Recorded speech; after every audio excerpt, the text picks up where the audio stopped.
আমেরিকার তেল শোধনাগারে আবারও ঘটেছে ভয়াবহ অগ্নিকাণ্ড। ওকলাহোমা অঙ্গরাজ্যের দক্ষ নিজ তেল পরিশোধন কেন্দ্রে দাউ দাউ করে জ্বলে উঠেছে।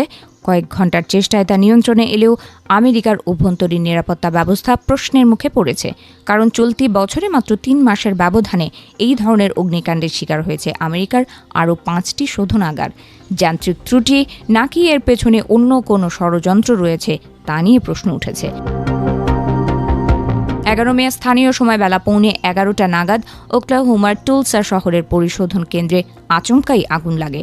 কিছুক্ষণের মধ্যেই কালো ধোঁয়ায় ঢেকে যায় গোটা এলাকা।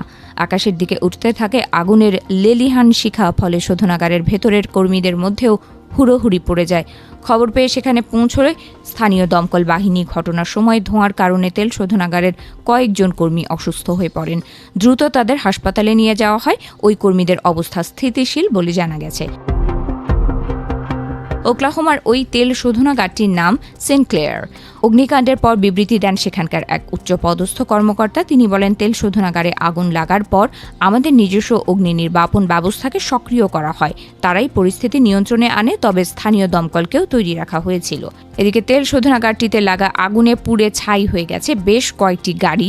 অবশ্য এই ঘটনায় হতাহতের কোনো খবর পাওয়া যায়নি। অন্যদিকে তেল শোধনাগারটিতে কিভাবে আগুন লাগলো তা নিয়ে তদন্তে নেমেছে সংশ্লিষ্ট প্রতিষ্ঠান ও স্থানীয় পুলিশ। এর আগে গত 24 মার্চ সকাল 9টা নাগাদ আচমকাই প্রবল বিস্ফোরণে কেঁপে ওঠে মার্কিন আমেরিকার টেক্সাসের পোর্ট আর্থার এলাকার ভ্যালেরি তেল শোধনাগার। স্থানীয় গণমাধ্যমগুলোর প্রতিবেদন অনুযায়ী কম্পনের তীব্রতা এতটাই বেশি ছিল যে এর জেরে আশপাশের আবাসিক এলাকা কেঁপে ওঠে। মুহূর্তেই ধসে পড়ে জানলার কাচ।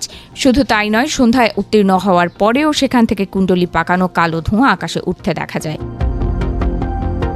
আমেরিকার অর্থনীতিতে টেক্সাসের পোর্ট আর্থারে অবস্থিত ভ্যালেরো শোধনাগারটি আলাদা গুরুত্ব রয়েছে।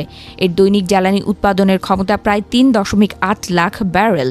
স্থানীয়দের দাবি, সেখানে হওয়া বিস্ফোরণের শব্দ প্রায় 17 কিলোমিটার দূর থেকে শোনা গিয়েছিল। ফলে তড়িঘড়ি স্থানীয়দের নিরাপদ জায়গায় সরে যেতে বলে মার্কিন প্রশাসন। ওই শোধনাগারও সম্পূর্ণ খালি করা হয়, তবে এই ঘটনাতে কোনো হতাহতের ঘটনা ঘটেনি।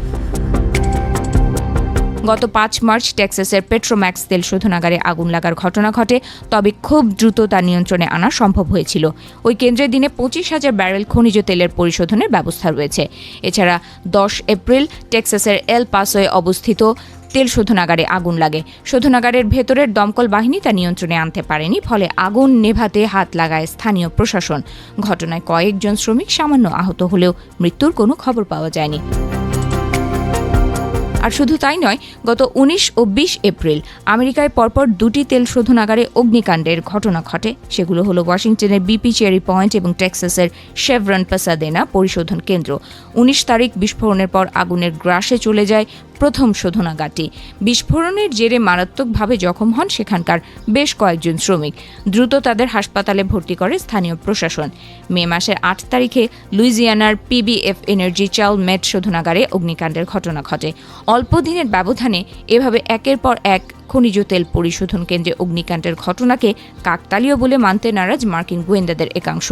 এগুলোর নেপথ্যে ইরানের হাত থাকার আশঙ্কাকে একেবারেই উড়িয়ে দিচ্ছেন না তারা।